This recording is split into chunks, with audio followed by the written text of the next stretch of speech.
Welcome, everyone. I'm Michael Childers, one of the professors here at the UW-Madison School for Workers, and it's my pleasure today to be joined by Matt Cartwright, who is a Starbucks worker here in Madison at the State Street location.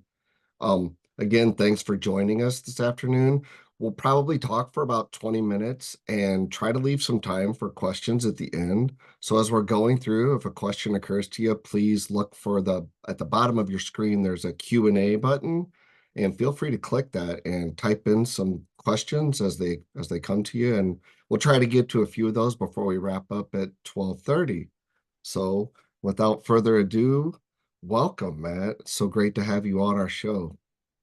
Thank you for having me. No, it's our pleasure. And yeah, it was interesting because a couple of months ago, as I was looking for what I wanted to do with this show, there was a lot of things going on with Starbucks, and there's been a lot more that have actually developed since we got you to come on the show. But I'd like for you to be able to start by just introducing yourself, maybe give people a sense for who you are, how long you've been working with Starbucks, and sort of what motivated you to get involved. Sure. So, as you said, my name is Matthew Cartwright, but you can call me Matt, or Matthew. I like both. So, as you mentioned, I work at the Starbucks here on State Street, in Madison, Wisconsin. It is actually the largest store in all of Wisconsin, as well as the busiest store of all in all of Wisconsin. I've worked for Starbucks for about 3 years now, over 3 years now. I originally am from Georgia, which is where I began my career with Starbucks, mostly for their benefits, specifically the benefits with Arizona State University, which helps you get a free degree. However, I transferred here and I moved to Madison. Um, and I transferred stores to this location. Uh, and I've been here, I want to say, just about almost 2 years now. We organized last April, is when we actually sent in our petition. We won our election on June 1st. Now, there were a lot of motivators for why we decided to unionize. But frankly, the biggest one to us was just protection. We all wanted to organize for our own, I guess you could say, our own morality. We wanted to organize, but the biggest thing was we had to kind of rush things because of sheer protection. It was basically found out by people at corporate that the store might organize, and we started getting a lot of backlash and retaliation for it. Wow, okay. So you actually started with Starbucks after COVID, and Just then during, yeah. yeah, just yeah, well, okay. So I mean, COVID's still going on, so that we could that's a whole nother show. But yeah, and then you took the transfer to move up to Madison, and actually, it sounds like you were a part of the original group of people, yes? Yeah, as we discussed before, there were three original organizers. So the first time any organizers met to actually try and plan this out, there were three. One of which now has a new job. Another one is actually working at a different store now, and is providing some great work there. But of the original three, yes, I am unfortunately the only one still here. Or fortunately, I mean, yeah, I would love to absolutely. have him here still. Oh, of course. No, it's always good to have a valued coworker, no question. So it sounds like so you got started with the organizing in 2022. You said you actually filed and then had the election and it was certified June 1st, I think you said. It was last year, so 2023. 2023. We filed, I want to say late April 2023. Um, and then we won our election June 1st of 2023.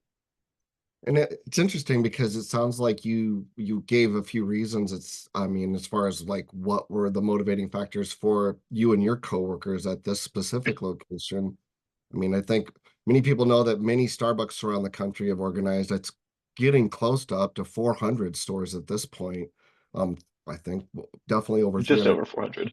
Yeah, okay. So they're filing every day, right? There was that big day in February where I think 21 stores, including a couple here in Madison, were actually all filed together at the same time. Yes, those two just won their election actually this past Monday, I believe. There's breaking news for everyone. So no, that's great to hear. As well So as another store on Easton, Washington, the new one over on Easton, Washington, just filed yesterday as well. wow, that's amazing.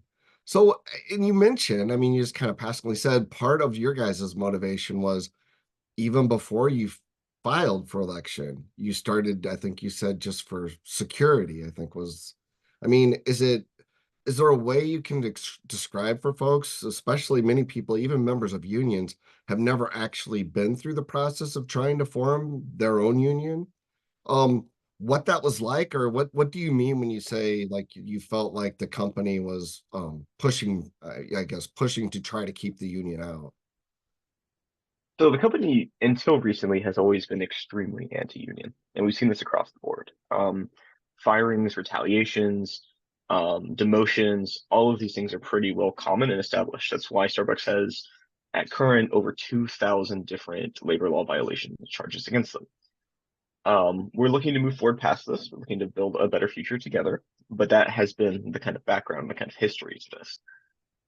So basically, at this time, I'm hoping it's a little bit different now, but at this time when we organized, union was not a word you could say. Union was a word that could get you in trouble. Union was a word that could get everybody in trouble. You didn't want to bring that attention down on you. It wasn't good. However, we did have a couple coworkers who, in my opinion, they did the right thing ultimately, and they made a public statement to a friend of theirs who was a journalist here in Madison that, this store would like to organize. It's just we're waiting for the right time. And to be honest with you, there wasn't too many of these conversations going on. I think if you asked anyone across the store, they broadly would have said, "Yeah, we would love a union," but no one was really ready to, get that push going yet. Um, and then a couple days later, our manager at the time, our store manager at the time, who actually ended up quitting Starbucks because he felt that he could no longer continue to work for them to his own morals and ethics after he'd worked for them over 10 years. Um, our store manager at the time, he pulled me aside and he said, "Have you seen this article?" And I said, "Yeah, I have." And he said, "They know, our district manager and above, they know, they've told me about it, and they are very unhappy about this." Um, and this is a very long and complex story, so I want to try and break it down as short as I can. But essentially, there is a log that you have to fill out whenever you work at Starbucks. Every time you come in for a shift, you have to sign your name and whoever is in charge of the store that day. So if it's a supervisor like me or the store manager has to sign off on that as well. And it used to be called the COVID-19 check-in log, and it just meant I don't have COVID-19. And this person's verifying I don't have COVID-19. Um, they've kept it around as sort of like a general food safety thing, like, you don't have skin lesions or any kind of weird, bizarre food illness. You're good. Um, so when I first transferred to the store manager at the time, who was a second store manager to the one I already mentioned, um, had been in that position for over a decade. She'd been there for a very, very, very long time. Um, and she told me, the person who oftentimes would be in charge of making sure that this document was filled out, that that's not something we do anymore. Like, don't worry about it. We got rid of that. With the pandemic receding a little bit, Starbucks has decided it's not something they want us to do anymore. And I said, "Okay, well, you're my boss. That's great. Sure. Easier for me. All for it." Then she left. She left the company and she retired. And shortly thereafter, we got new upper management in, and they said, "Hey, why haven't you been doing this? I can't find any of your records of this." And we said, "Well, we were told not to." "Okay, well, make sure you're doing it from now on." And so we did. And it was a little bit spotty at first. People were still getting used to it. They had been doing it for a while. It's kind of getting people in routines takes time. But eventually, I would say within a couple months, we had it down. And, nobody was coming into work without signing this log first. And then that article came out about unionization. And for me, I'll give you my experience of this is I actually am on vacation for a week. I go back home to Georgia. It's a wonderful vacation for UW spring break. I get to see my family. It's great. I come back and I meet our new upper management. And the first conversation is great. We talk, and there's even talk about possibly myself pursuing assistant store manager position at some time. And then an hour later, I'm called down to our basement with my store manager at the time and uh, the district manager at the time, and they give me what's called a documented coaching. It's a form of corrective action, which says, "Yes, now we are in March. However, do you remember back in November when you didn't do this COVID-19 check-in log that we've already talked to you about? It's already been fixed. Now you're getting punished for that. And it was all of the store leadership. So our store manager at the time, typically the way it works is you get a documented coaching, a written warning, and then your final written warning, and then they fire you. However, they can fire you for any of the above. It's just a paper trail. It's a legal paper trail. And our store manager received his final written warning for this, and all of the store's leadership, so all of the supervisors received documented coaching for this, saying, no, now we're gonna put this on your record. Now you've done something wrong, even though we'd already fixed and corrected the issue. They're going back 6 months and saying you've done this wrong, which of course is just not how any workplace works. That's kind of insane, to be honest with you. That's really insane behavior. And it was really clear what they were doing. They were trying to scare people, trying to remind Sure. them, hey, we're the ones who hold the power here. Right. Um, and I remember I had Matt, actually never, just to be clear, and this was like shortly after that story had come out in our local news about the desires of some folks there to want to form a union, right? within a couple weeks, correct? Within Yes, a it was couple that weeks. fast. Got it. Within a couple weeks, they came into the store and they started doing this. Um, and funny story, I never actually got mine because when they tried to give it to me, they ask you to sign it and they give it to you. And I said, okay, you can give this to me, but what you're saying is not true. Like you're claiming I didn't do this now, which is not true. So that's a lie, and I'm not going to sign something which is a lie. And secondly, everyone upstairs is waiting for me to come back up there, and they're all very upset, and they all think this is very unfair. And you're hurting their friends, you're punching their friends for no reason, you're punching their coworkers, you're behaving in a just blatantly wrong way. And when I go upstairs and I tell them you gave me this, we're all just going to walk out. Is that really what you want right now? And they said, all right, we're going to take this back. And they never gave it to me. But as soon as I came back upstairs, that was when, okay, we need to start moving fast. Like this is not good. We've kind of been pushed into this corner, and that's the spark that gave it to everyone. Is because we knew that at this time, upper management was looking to just kind of eradicate store leadership.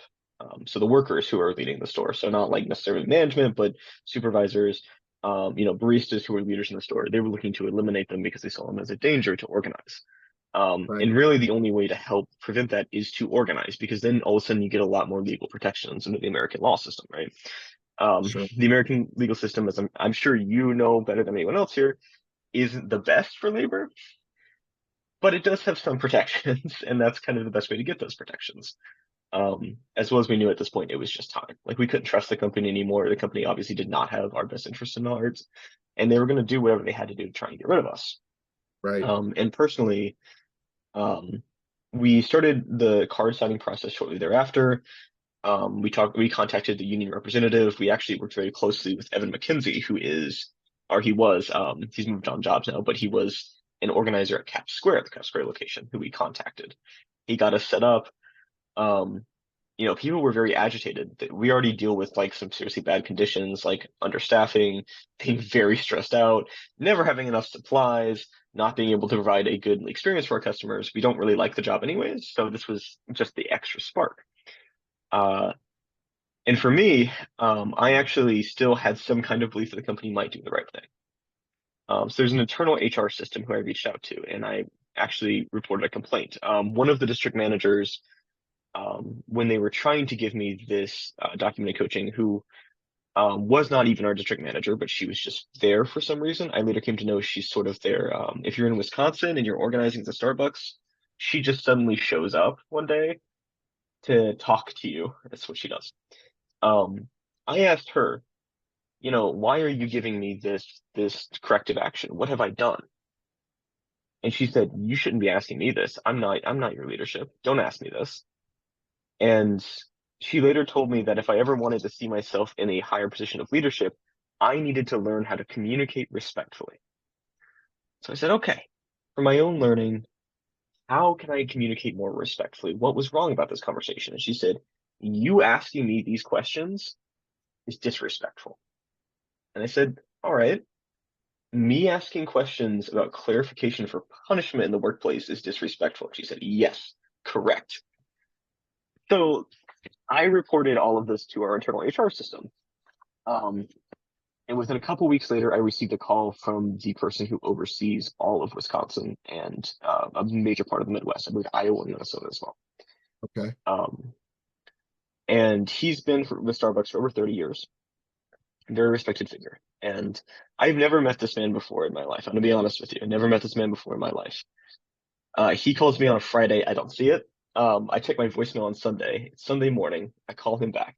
This is a regional director with a corporation. Certainly, he's not going to answer the phone on Sunday morning. But he does.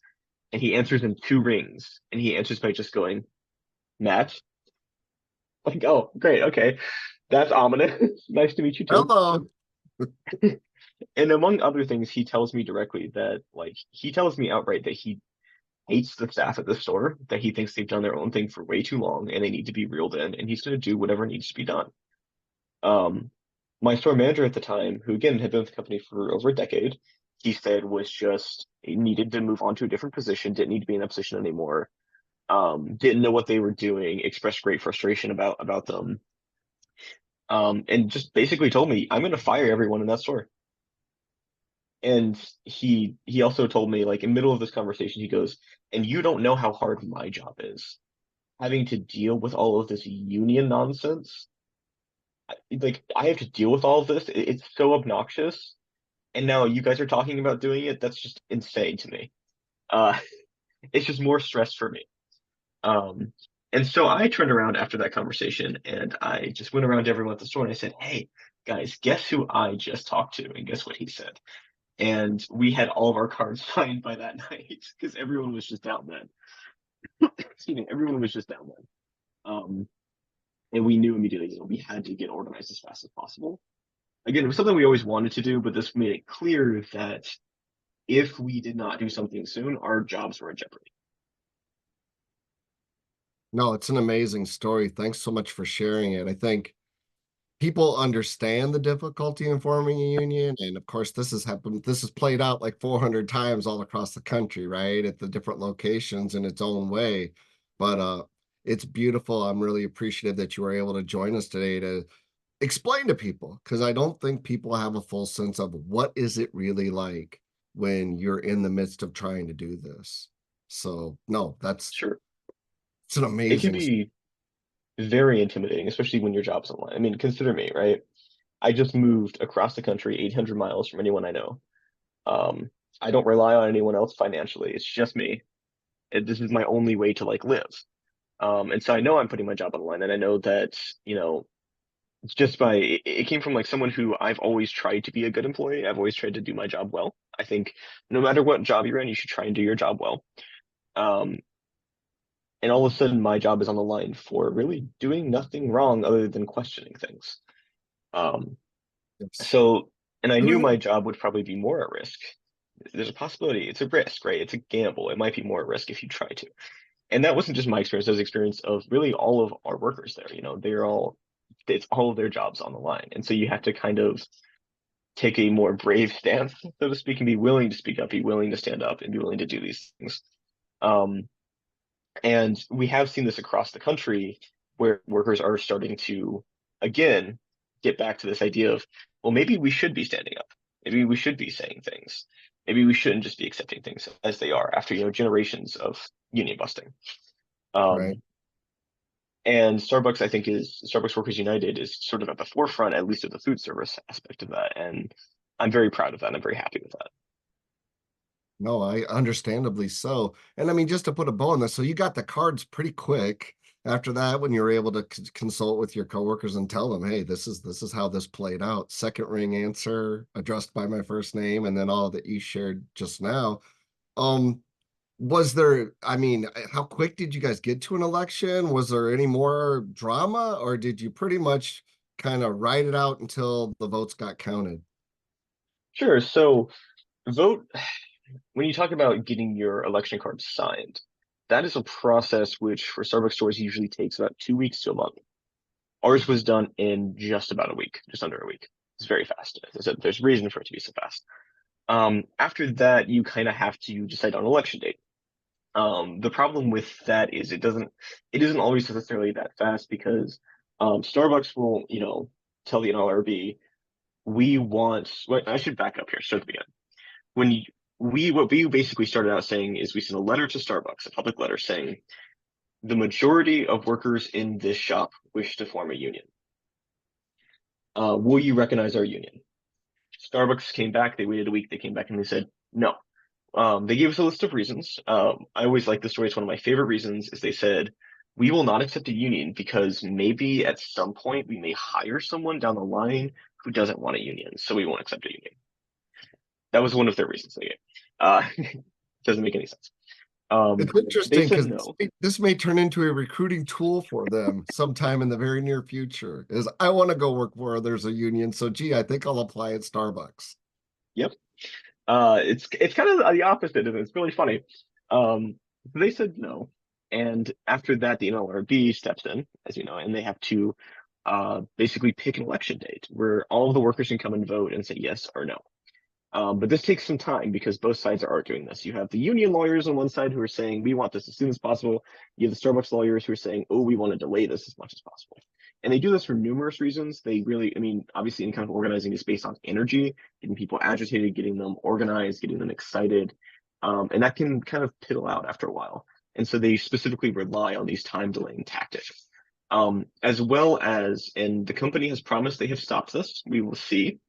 But when we organized, we got a visit from a person vaguely from HR. It was never really explained who they were, who would come down to our store for a week and wanted to talk to everyone individually if they knew they weren't organized. At this time, I had already kind of done like, as one of the main organizers, I had already kind of done like the press circus. So they knew who I was. And they had no interest in talking to me, which, okay, fair. But there were workers who they thought, maybe we can talk to you. Maybe we can get something out of you.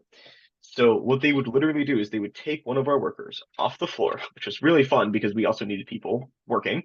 But they would take them off the floor. They would take them to our upstairs cafe area where they would put them in a corner. It would be our district manager combined with this random person from HR. And they would put them in this literal corner and say, did you know that if you join a union, they'll charge you $500 a week in union charges and dues? You'll lose your entire paycheck to dues. Did you know that if you unionize, you might lose those benefits? I mean, I know you take really good advantage of the ASU benefit. I know you're trying to get your degree. That could go away if you vote for a union. You shouldn't do that. Where they just Now, thread the line of the before thread. before what you were saying was pretty standard fare as terms of a kind of a captive audience script. That is dangerously close to an unfair labor practice because It say is. that withdrawing benefits, and that's why, like you said, they're facing literally hundreds of board charges. Yep. And that is exactly excuse me. That is exactly what they were doing. They were having these conversations. Maybe I know you use the healthcare benefit. That could go away if you vote for a union. And the way that they would skirt around it being a labor charge is they would say, well, you don't really know what the contract could be. You're just sending you some random person who you may or may not know to go negotiate on this. To be clear, and I know that not everyone has always had a good experience with unions. Someone who's been involved in the labor world, I've met people who have had bad experience with unions that did not live up to their ideals. This is something that absolutely does happen. For us, a contract will only be ratified based on a broad vote. Every single worker who's in the union has to ratify the contract before we would ever accept it. That's how we work. So of course everyone does have a say in this, and anything else is just a straight lie, which is what they were doing. They were lying. I mean, again, telling someone that their union dues would be $500 a week. That's insane. That's more than how much they actually made on each paycheck. That doesn't make any sense. Um, and we actually did a march on the boss against this person where we all stopped. We stopped working. We left the floor. We went upstairs and we confronted her about this. To which she yelled at customers for recording it and told them not to record in her store. And then promptly said, wow, you guys are so brave. Thank you so much. Anyways, she's used to it at this point. It's what she does for a living. Uh, so a lot of our workers kind of got firsthand experience of how the company really thinks about them and how they're willing, like the lengths that they're willing to go to try and stop unions is shocking. Fortunately, it did not work. They did not scare anyone. We were stronger than that. Workers can't be lied to so easily. And most of our workers are college students. They're educated. You can't fool them that easily. They know what they're talking about. Um, So that didn't work. And then after that, they kind of died down. There was a lot of press about it, including about these people coming in. And so they knew better than to keep trying to come. It was upsetting a lot of people and it was getting the attention of authorities too. So they Right. decided to back off. And after that, it was very quiet. After they realized they wouldn't be able to convince anyone, it was just dead silence until the election. Wow. Yeah, there you go. And you alluded, and I know we're getting close on time, but I wanted you to have at least a minute or two to talk about um the recent development. We talked about that the 21 stores filed all on the same day after literally months of no negotiating. And then, well, I think literally a couple of weeks later, there was a pretty big announcement that came up, I think kind of in conjunction also with the sort of board fight that your union was basically starting the stage, trying to get a few people on the board of directors of Starbucks. But can you explain a little bit about what maybe progress is about to occur here? Yes, there's some limited details I can share. What I can tell you is that we are setting up our first framework for bargaining. So this means that we're going to actually be sitting down with the company. We're going to be talking to them and sharing details with them. I can tell you that this is going to be happening probably in April, in one of many big cities in the United States, possibly Chicago. And we're going to be sitting down with the company. We're going to be having the first bargaining discussion. So, the first outlines of what a contract might look like. Um, that's all I really know so far. It's being thrown together very quickly. From what I understand, the company's lawyers, that is to say, basically said to the company, we cannot keep doing this. We are just getting destroyed in court over and over and over. The union is continuously growing. We have a big population, a big population of customers who are turning against us. We're losing money. We're facing boycotts. Um, at this point, which I think is really what it came down to, is the company is willing to spend a lot of money to union bust, even if it would be cheaper to accept a union just because it's a pride thing. They just want to have full control. But at this point, I think they're realizing that's becoming too costly. So we're hopeful. These first contract negotiations are starting in late April. We're really hopeful what will come out of that. No, that was a big announcement and great news. I like again, kudos to you and all the workers at the Starbucks who've stood up to be able to exercise their right to have a voice in their workplace. I I was just looking. I think we had one question that I noticed around just future organizing, and like we just already mentioned, a couple of the stores just recently filed. My understanding is there's like a new location that they're talking about putting in at South Park Street. I don't know if you know anything about that or not, but that Oh yeah. I don't know about the location, but I've been told this before by some of our friends over at Scuffle, which I'm sure you know with the AFL, based out of the Madison Labor Temple. I know they're trying to build a new store there, which is really funny. I think it was the president of Scuffle actually pointed this out to me, and he said that's a really weird place to put a store you don't want to be unionized is directly across from the Labor Temple. Beyond that, I don't know anything about when it'll be like actually opened, but I guarantee you that'll be a union store faster than you can play. well, it'll be interesting, like you said. It's yeah, I agree. So for people who aren't familiar, he's talking about the South Central Federation of Labor. That's the local labor council for the Madison area. And yeah, I kind of agree with Kevin on that, that it seems like an odd choice for a company that's trying to stay union free, which hopefully, like we talked about, I mean, it sounds like there's been maybe a fundamental shift in the way that they're going to relate with you folks, and it'll be interesting to see what happens. That's what I personally am going to be watching for over the next couple of months, just to see how your guys' bargaining goes. Sure, I mean it's going to be exciting, and I think the biggest thing is to always remain hopeful with these sort of things. These any kind of organizing, whether it's community organizing, labor organizing, the point is hope and to build bridges, not to destroy them. And ultimately, while we have had some really bad experiences with leadership and management with the company, we do want to build a better future together. We love the company we work for. We want it to live up to the ideals it claims it has. So we're really excited and hopeful that we can do that with them. Well, again, Matt, congratulations. Thanks so much for joining us today. And yeah, I know that people are going to be really excited to hear this story and get a better understanding as they keep watching what's going to be next at Starbucks. So thanks again for joining us. Thank you so much for having me.